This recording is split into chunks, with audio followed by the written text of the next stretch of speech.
You are working on a piece and it is not working. Do you agonize over it and keep trying to make it work? Or do you reach a point where you say, let's start over? The artist, the devoted artist within us knows that that painting is not right. That's why everything we try doesn't work. It doesn't seem to work.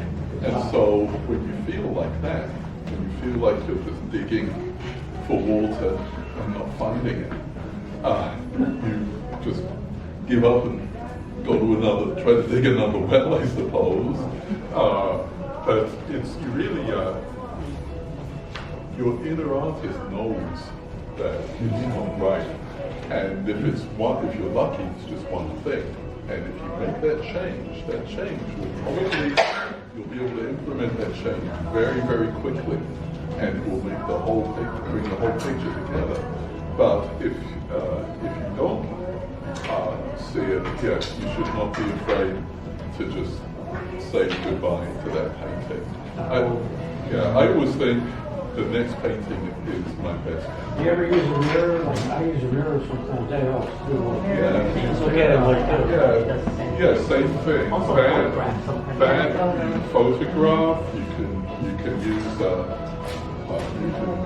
your phone if you don't have a mirror. You can look at it, which will help you also with your painting instruction because it's a black mirror.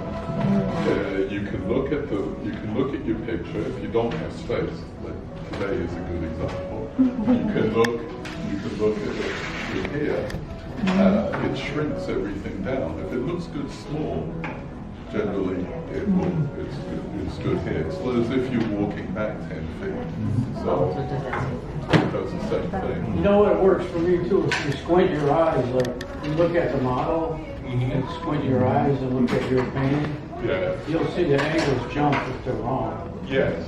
Well, you should always be comparing your painting to the model. You should always be looking like this, one to one. That is the biggest help for me. Squinting is huge, the mirror is huge. Basically anything to trick the brain into not tricking you. Back to the other question, does anyone else use photos as a reference in addition to live shooting? I use photos. I would use Always in combination with live shooting, generally, I mean, rather than strictly. But you see, you should know, you should paint it from light a good deal before you paint from photographs. It's just so you know how light actually falls on the subject. The lens, though, with photography, things are very dependent on the lens and your skill as a photographer. So you may have taken photographs and you say, oh, this doesn't look at all like what I actually see. And better, I'll use it anyway.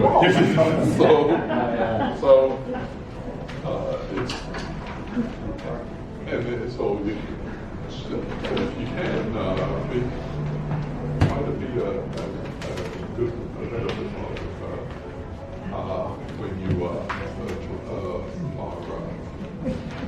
taking your own pictures. You guys know how a fisheye lens works, right? So it magnifies things that are close to the lens and reduces things that are far away from the lens. So if you're shooting a photo of a model with a short lens, like a fisheye lens, you can end up with a reference that is really exaggerated. Gigantic nose, gigantic features, tiny ears, kind of shrunken head, and it wouldn't work very well. So there's a whole art to, and Michael. I'd say most people are using an iPhone right now. Yep. And you notice there's now 3 lenses there. Mm-hmm. But if your iPhone is just tilted forward or backward or sideways, you're getting total distortion. Yeah. Working from light for many years, helps you recognize that distortion, because most people don't. And one thing that I see too, a lot of people photograph their drawings or their paintings. You know, when I like to photo my paintings on the frame, but I make sure that I see a little bit of the outer edge of the painting. Because if you zoom in and that phone is tilted just this much, you're gonna throw off the drawing of your drawing's gonna look wrong. Maybe the forehead's too big, but it's really not too big. It's just the image you got. So you have to be very aware of you give yourself some kind of guidelines when you're taking a photo that you know it is it's not skewed. If that makes sense. And if you are if you're shooting with a DSLR camera, I shoot with a 50mm lens. That's one of the more accurate ones, and it also doesn't allow you to zoom in and zoom out. If you want to get closer, you have to get physically closer. Don't get too close because you will get that distortion. Yeah, right. And there's a range of focal lenses. I think 50. I think it's actually anywhere from 35 to 85, possibly 35 to 85mm lens will do as far as being a normal lens. You know, as far as normal as in seeing things the way that we see them.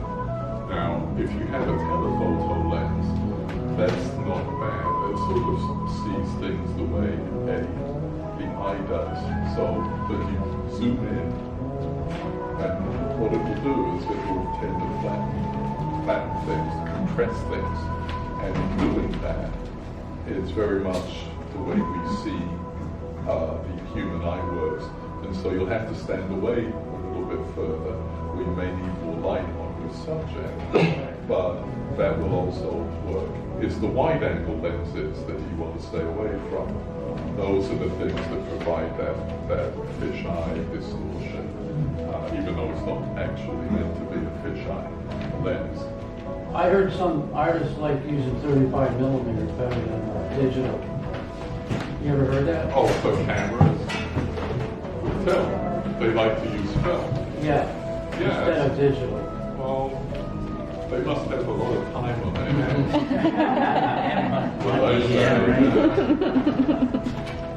How about taking pictures of your painting? When is the best lighting, or what is the best lighting? The best lighting is the lighting you provide.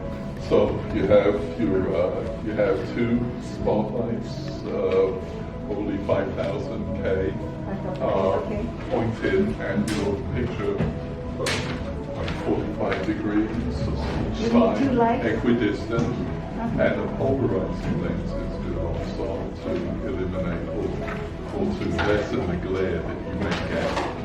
And take a picture using that, doing it that way. But just for things like this, your iPhone is fine. But if you want something that's better, that maybe you want to make prints from, using a DSLR with a good lens, a glass lens, is going to be much better. Thank you.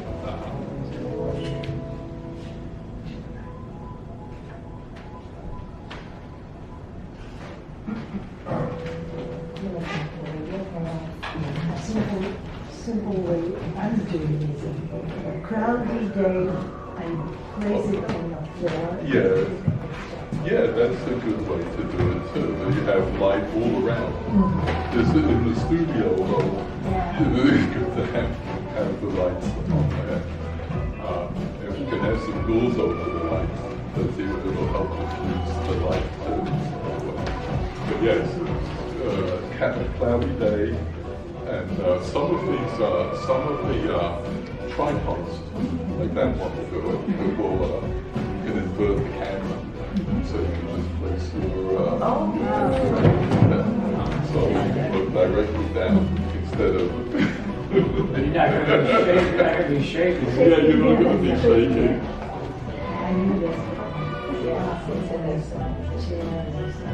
Yeah, other chairs, they look at that.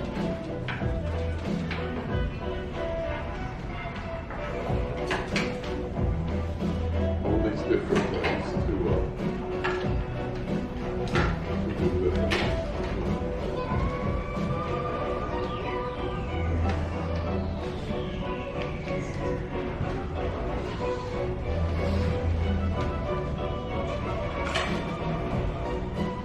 How many of you have not painted at the Bell, which is Painted.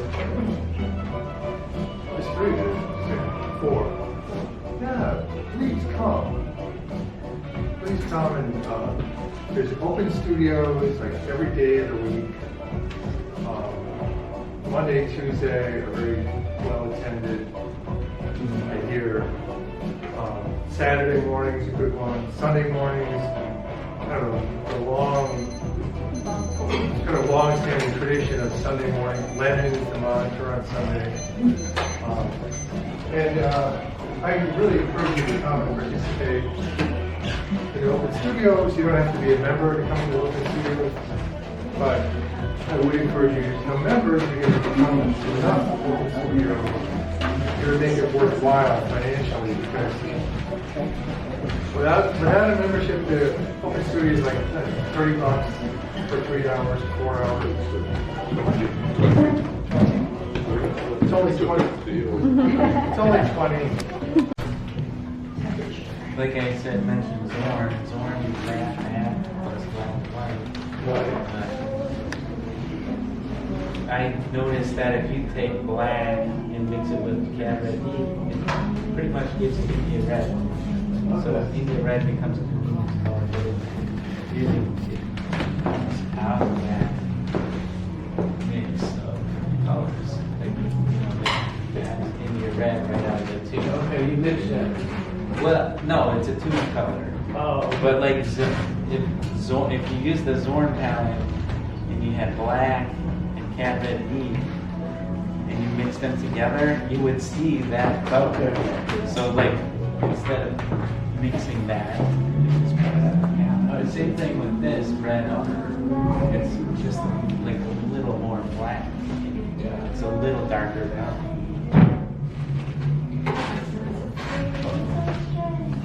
So a member of the audience asked us to talk about color temperature, how we're utilizing it in our painting.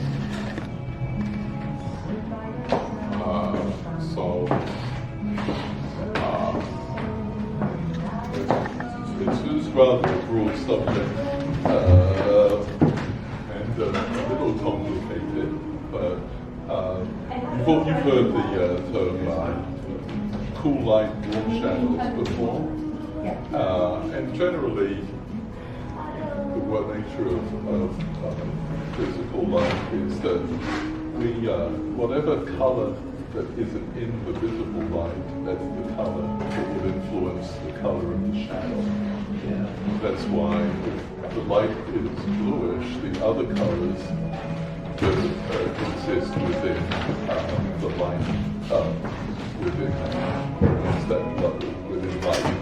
White light is all three colors together. The colors that are left are red. It's like what comes red through and a yellow. prism, right? Pardon? When you send a light through a prism, it separates the colors. Yeah,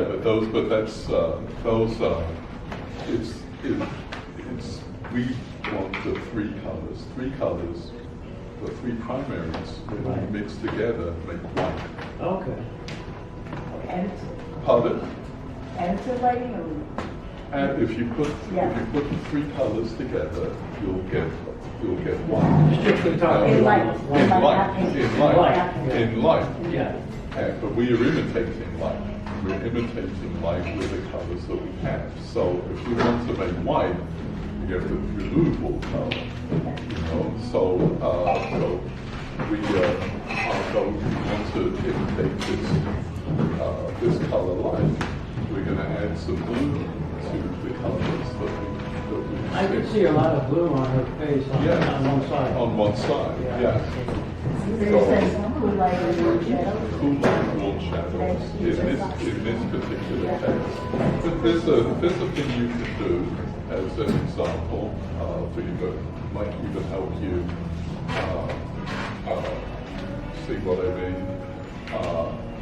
more directly, and that is if you have access to colored gels, like color, there were different colors. Shine a white light through that, and put a roll of paper like this, and then you'll see. And I would have suggested put it on a white piece of paper. Shine that light on there. You'll see and watch the color of the shadow change. With a blue light, you're going to have a yellow shadow. And depending on how purely blue that light is, that will make that yellow either brighter yellow or an orangey yellow. Where are you shining it through? Through a blue filter. Filter. Yeah, through a blue gel. Yeah. Really interesting, really good thing is those huge lights that you can change. Yeah, that you can buy because everything's about buying. You know what I mean? Right. Yeah, but if you change that, if you're changing if you see that changes. Well, it's got 2 or 3 LEDs. That's a good idea. And you see how the thing changes. It's really quite fascinating. It's also complement. Well, yeah, well, with that, it's with compliments. We'll use to bring out the colors down. For instance, I use colors that I have. There's a great deal of yellow in Rachel's skin tone. So I think that I still want this to look somewhat connected. So I added some violet to stimulate the yellow down, the yellow portion of the coloration down, and not the back. We want to go with the blue, which would make it still right down, but it would adjust the exactly too much. That's for later. So, Thank you. it's a long-winded answer. Well, it's complicated.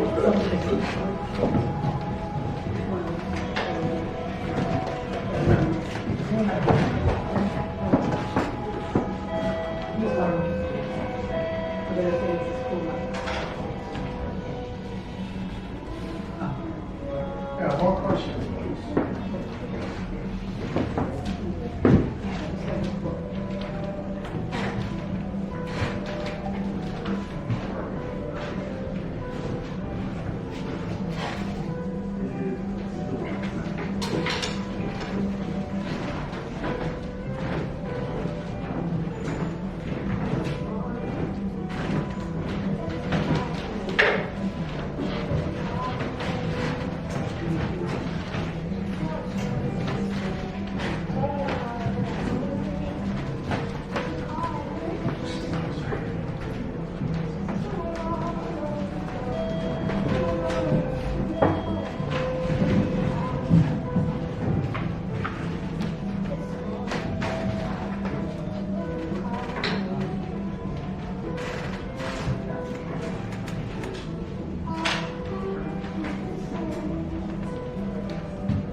Very quiet over there. What's happening?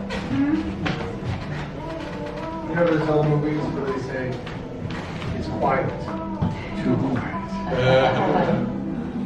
What's happening? You shouldn't say that, because usually when people say it's too quiet, Yeah. it becomes noisy because the wind will crash on the window. So let's think of something else.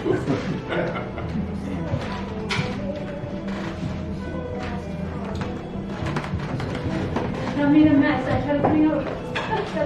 When you're working on a portrait, do you ever, at different points within the process, take a picture of the portrait with your iPhone and turn it to black and white to see how your values are working? When something's not going right in a painting, maybe, like Lennon said earlier, an artist has an inner voice and knows if it's going right or wrong. But maybe you don't know how to make it right. So all these tools you're bringing up are great ideas. You hopefully, maybe it's a value prop. Seeing it in black and white is a great idea. What I recommend to my students is look at the old master paintings that you like at the Art Institute or any museum. Take a picture of those, make them grayscale, and then draw them.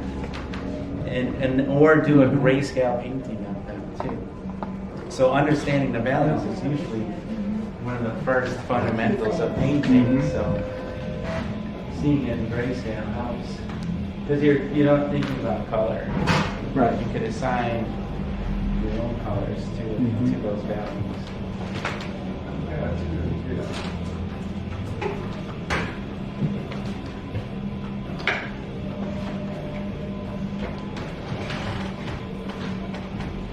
I also recommend mirror a lot to people. I like the black mirror. When you use it, use your phone as like this. It's already, well, it is if it doesn't turn on. It's already a black mirror, but you can check your values like that. So, whatever it go this way, you always have your phone with you. Therefore, you always have your black mirror with you. It's also good to check your subject that way too. If you're vain like me and didn't ever want to squint, so you didn't want crow's feet. Now it's too late, but you know. Yeah, you're right. The phone is a really good tool for checking the value structure. It simplifies the values. If you use a black mirror, it simplifies the values. And it can help you decide, well, this is lighter than that, this is darker than that.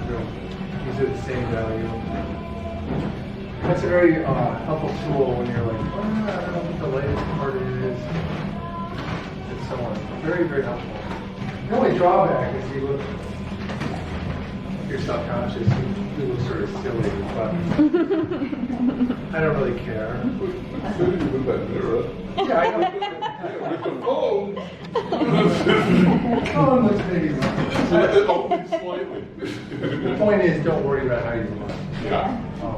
Yeah. Yeah, I have a question. When you're working from a model like this in a group where you're not necessarily like setting it up yourself or choosing the different elements, how do you find ways to make it feel like personal to yourself? Let's ask Abby. Quiet over there. What was that? To myself? Yeah, like when you're working in a group setting where you're not necessarily choosing what you're painting, how do you find ways to like make it feel important to you as an artist, I guess?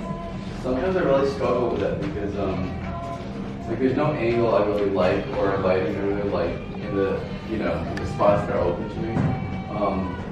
So I think those actually turn out to be worse drawings or paintings that I do. And so if I'm not feeling it, it does become harder for me to do a good job for me. How do you make it good though? How do you maybe it's 90% terrible as opposed to 100% terrible. How can you make it 100% good or 50%? What would you do to make something better? Is there anything that you would do, or would you play with it, or would you? Yeah, I guess maybe I'll try to like, I don't know, be a little more experimental, like maybe try things I haven't tried before.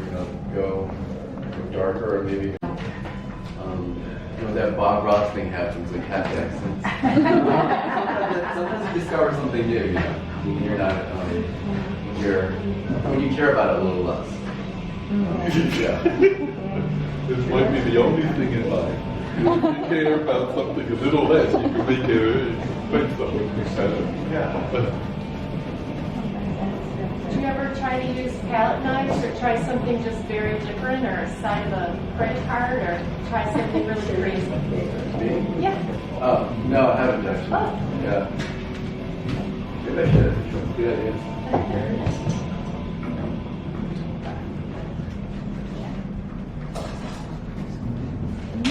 How do you deal with changing light? Like this is a longer session and we're using some natural light, so it will change by the end of the session. You work fast? I work fast and put in the color and the values that I want. And I'll recognize if the light does change.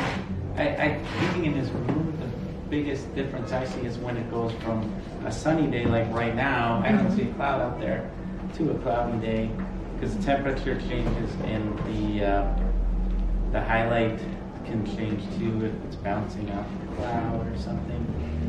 But if you get it in the basic structure quickly, then you decide. You have to be careful, because some people chase. They see, usually what happens is the shadows get more lit up, or they go from warm to cool. Mm-hmm. And you just have to be aware of that and keep it really simple. Back to basic values. All of it is trust. You have to trust what you did before. And you have to hold with that trust. You have to hold with that shadow pattern and hold with the colors that you chose earlier that day. So it's you just have to trust your drawing, trust your memory also. If you have a process, like I photograph it on a break every half hour.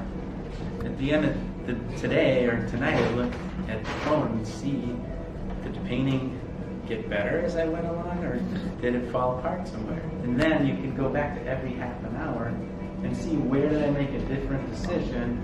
Where did my thought process take me in the wrong direction? And if you're doing that over and over again, you find you know not to do something. Right. Speaking of process, do you have several questions or set of questions that you ask, no matter what you're painting, right, as you're about to paint? Some questions that have to get answered before you can do your first brush stroke. No matter what you're painting, you kind of go through, okay, I got to establish this, or I got to know what's going to happen over here. A little checklist that you go through is once you're like even set up your palette, or just as you're looking at your subject and going, okay, what's going to happen here? What do I have to address? Make sure that I address. Be it. It's a loaded question, but going back to the first half hour, and then know if I ask myself any questions. Like splash paint on if it's value or lighting or whatever. Yeah, it was bad. I mean, I recognize the cool light and the warm shadows, but you just intuitively dive into it. It's like it's built off a series of approximations. Know that you don't have to be 100% accurate with that first stroke. It could be 70% accurate, and then the next half hour you get 75.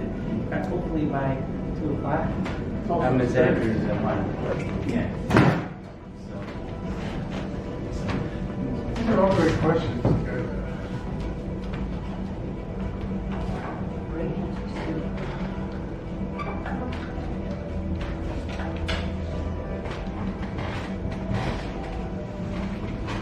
Well, Lennon, actually, that's a good question for you too, especially when you go.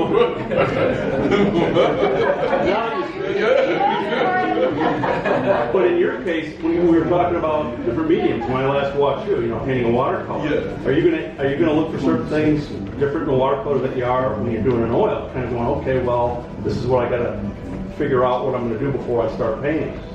Yeah, well, with watercolor, you sort of. This is the great thing about watercolor, is you have to think a few steps ahead. So, and that becomes ingrained in you, and then and so when you actually do if you do an oil painting, yeah, I am thinking ahead. I am thinking about what this will do if I do this, if I do that, and it's because I carry it over from watercolor, and that's why I think it may be a little biased, but I think everybody should at least try watercolor. Give you that forward thinking ability. Never lose it. It's one of those things that you can put in your pocket and always take out. It's the same as developing a very delicate touch. We can all really power in strokes, but to have the range of handling the brush where it's a very delicate stroke to a very heavy stroke at will, that is more useful to just be involved all the time. And it's the same with thinking ahead, moving ahead a couple of steps. You can put a color down that you know will, especially with what I do, essentially mixing my colors on the canvas. So it becomes more important for me to think about what color I put down and what the other color that goes over it or next to it will be. So, that's what I do. Is it harder to make corrections on watercolor? It's harder, but you can make the corrections.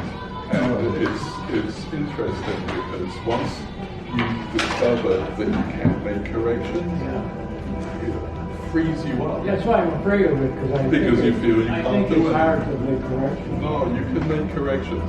It's not like it was before, you know. but you learn to work within the limitations of the medium. Can you just put white over it and it helps? No, that's cheating. It helps if you're using a 400-pound paper that you're doing your watercolor on. Then you can scrub that allows if it's more good quality, it does help.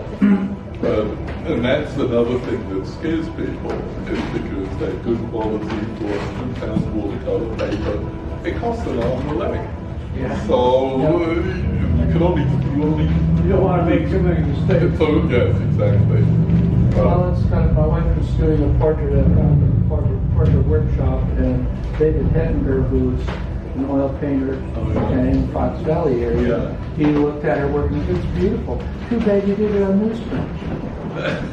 Why didn't you do it on decent paper?" Just practicing. Yeah. Sometimes you do something good as a practice. So you never cheat with white gouache?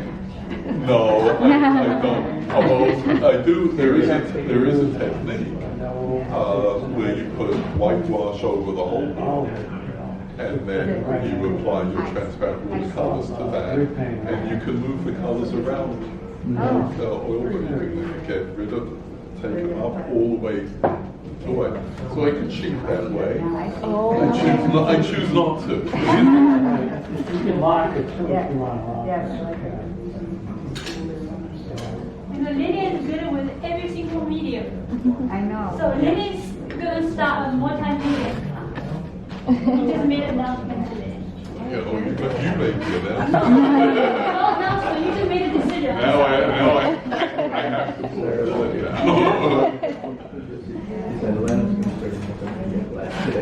Not today. He's gonna teach them multi-medium because he's good at every single medium. It's true. It's gonna jump back. Wow, that's cool.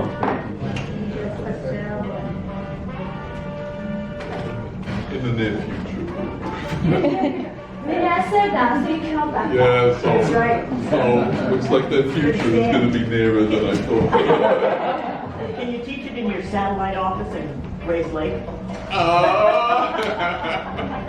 That's right, can you have a satellite office in Grace Lake? Sounds like a nice place to have it. I've nice to you. Come teach us. I'm going to set my office in Elgin, Illinois, too, and teach out there. I asked first. You better start with it.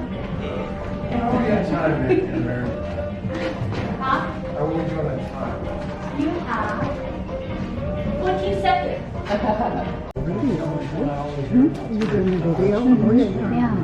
A lot of good artists. You all know what site size is? Yes. I don't. What did you say? Site size drawing? Don't know. So I've never done it, but from what I understand, you line up your paper or canvas with the model so that the model, you see the model the same size in light as on the canvas or the paper. And that requires putting the canvas or paper closer to the model and standing back. And we don't really have the room for that. But some utility programs use that. I thought that Grand Central might, but it's different. What do you call it? Site size. Site size. It's kind of like what we do with sculpting. Getting up close and you can see them, okay, lining up with the nose. Oh, right. You see it sometimes. They've seen the calipers Yeah. for that too. I'm sending this. Yeah.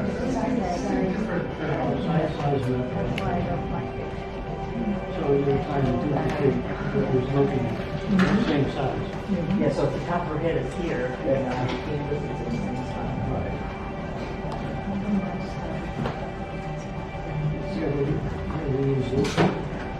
It's a grievy grade. Yeah, I used to.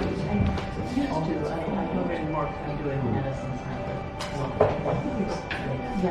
I like this because if you want to see if the pattern is here and it comes up with the noise. Oh, I know. I like that. It works good for it. Yeah, I have a piece of glass that I have Sharpie markers. I just glue that on so that I can slide it over the. It can fool you now. If the head is tilted, then the ears don't always line up. Oh, right. At the bottom. Yeah. That's what actually would do. Yeah. You can always do this too with your program. This is my tip.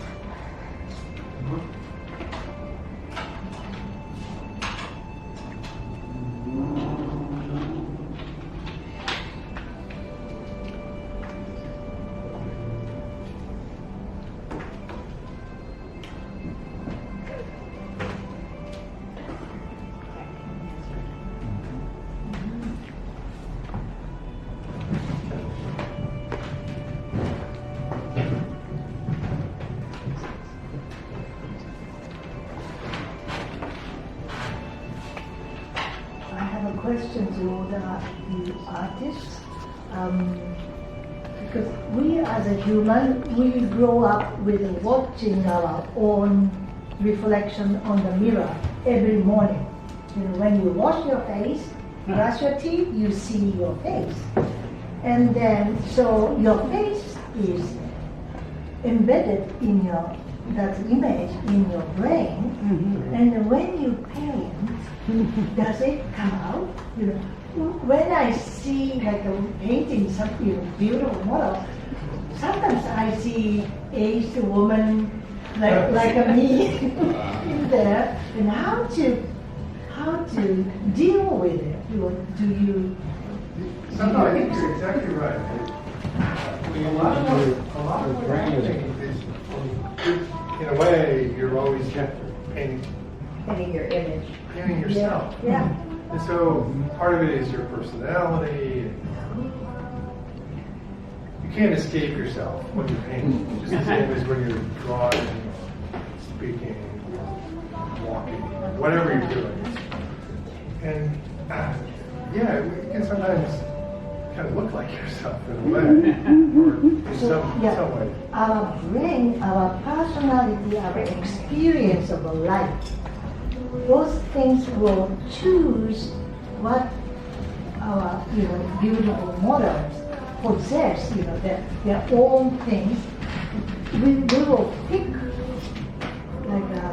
from our point of view, we pick their characters, and we paint in. Using your brain like a projector.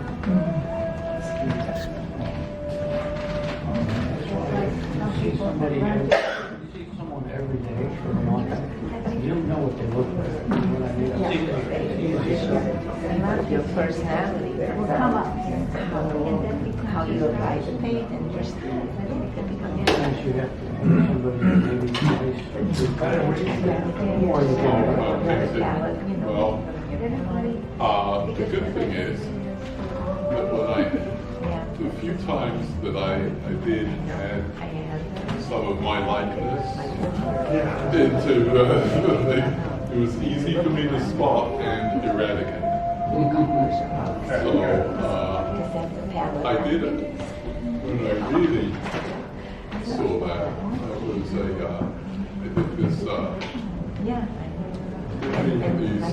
It was actually wasn't in painting, it was some comic book pages.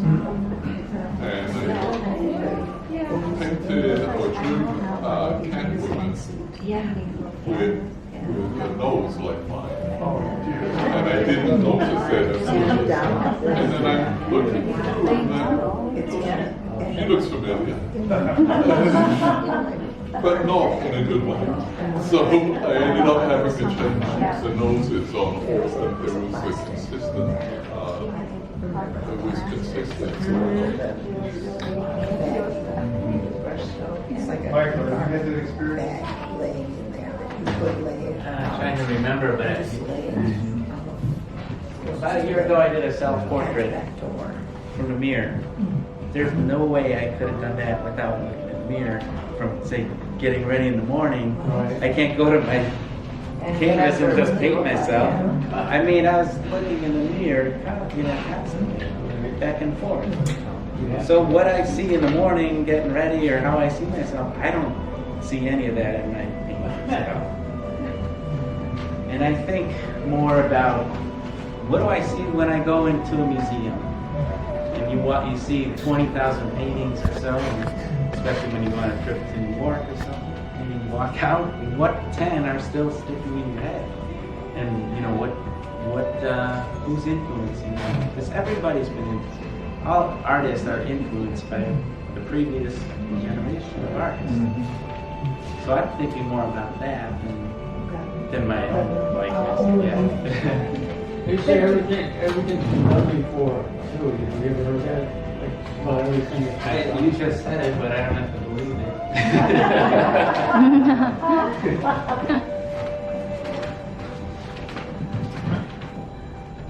It's like I never look at a photograph and it doesn't. You don't think you look like that, right?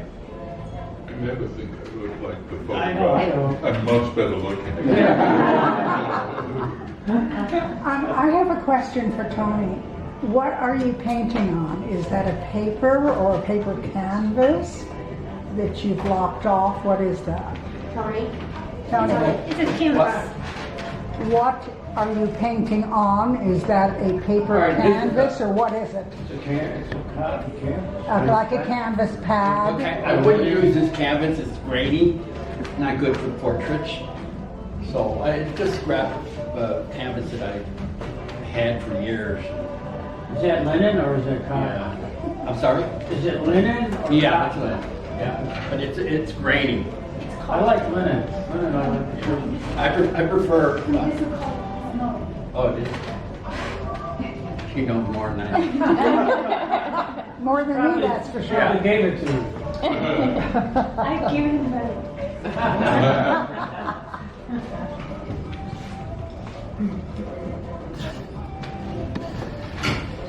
I'm starting to find my portrait now.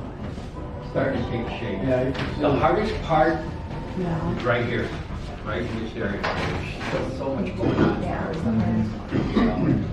Shadows and stuff. Yeah, there's a shadow, a dark shadow right in here. And illuminated red here, warm, very warm. like a secondary. It's a hard, dark. Reflective light. Yeah.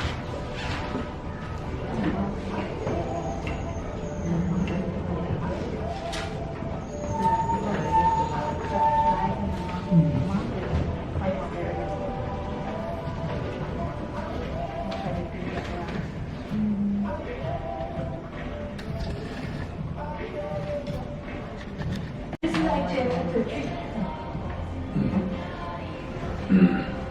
I usually back up for almost every stroke in here. I like the pace stuff, like they said, sergeant, or they said more on this parker. I like this. I like to know what it looks like from 5-10 feet away. So sitting on a stool,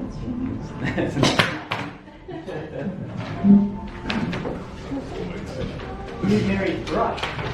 Go on handle. I have a 2-foot one at home, yeah. That I, And you use it at that length? yeah, except I lift more weight so I can hold it. Work out. Do those push-ups. Push-ups. You burpees. Actually, I don't work out, but I do use that brush often enough. In 5 minutes, your shoulder and arm hurts right here. That means you need to work out. Or pay more.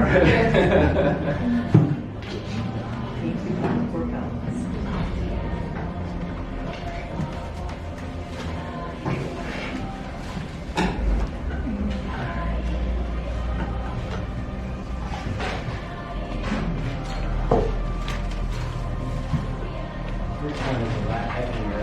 The handle of mine is that, is about half that. Do you want to try it? See how heavy it is?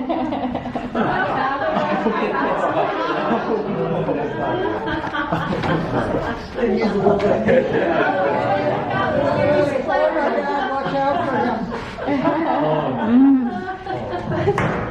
What number is that? 60. 60. Harder to control. It's too heavy.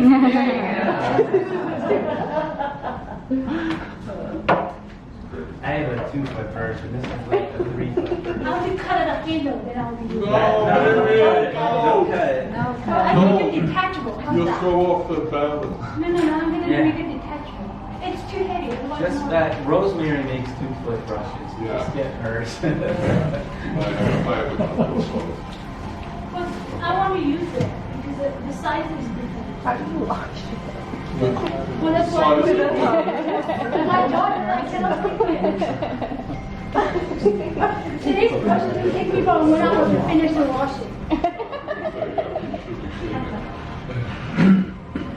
Well, there's a lot of people to help if you want to recruit. You be careful. You do the demo, we'll wash the brushes. That's the royal league, right? What's the old saying? It's not the size of the brush that matters, it's the. That's a German joke. Well, we all know that. You guys have dirty minds. I will edit that out of the video. I didn't finish that.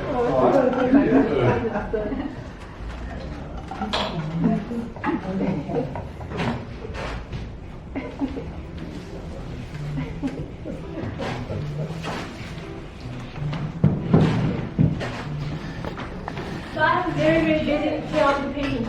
Now it's like I'm trying to calm it down. It's too crazy. Toning it down. Calm down. It cannot be busy everywhere. It's getting heavy. What do you mean busy? Like brush strokes, color, or? Just everything. Chaos. But I love chaos. Calm down.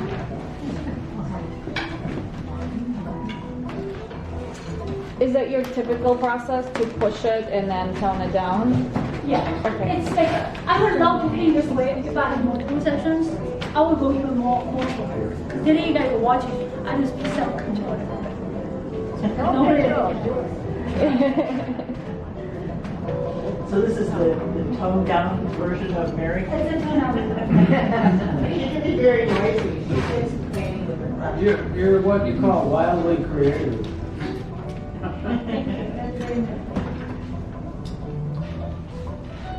Michael, you said that's packing tape you have on there? Yeah. I buy those disposable pallets when packing tape. Rolls and rolls of it. Is that like a paper that you're using? Or It's the Blick canvas bag. Yeah. Looks like frog tape. Like the painters use. No, it's So like if you're painting on a canvas pad, which you are, and you want to frame that, what do? Do you stick it to a piece of cardboard, and what's the next thing? whoever buys it, I'll tell them. That's a secret? That's a great answer.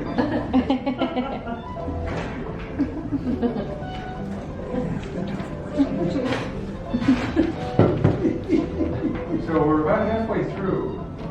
It's noon right now. We started at 10 roughly.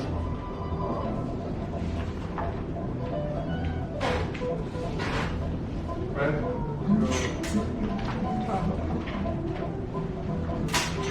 Yeah, halftime. Halftime. What's the entertainment? Singer. That's what I heard. I heard Addison was going to sing a song. Like an incredible job. It's not a halftime show. Miss Q's got to play cello and sing for us. You should have brought your cello. That would be great. Can you do it? Or she's on one once. Yeah. These other colors. I remember the same thing. Yeah. I know I something mix the colors. Yeah. I think it's amazing to on the canvas because Because two people two colors. right. Almost two people. Yeah. Same lights. I'm gonna be confused and mix the spirit there. Yeah. For the color this side and for this side.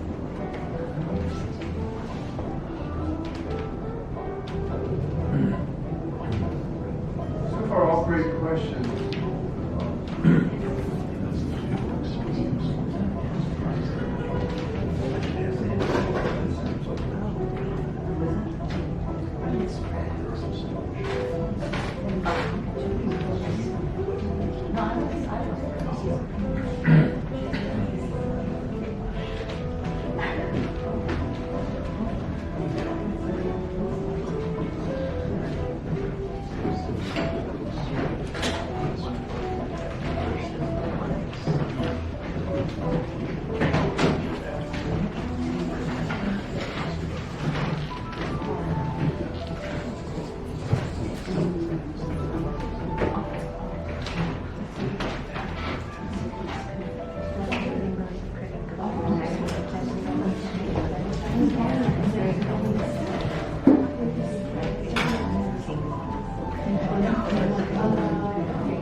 Alright, before everyone moves on this break, I want to introduce Deborah Balshin over here.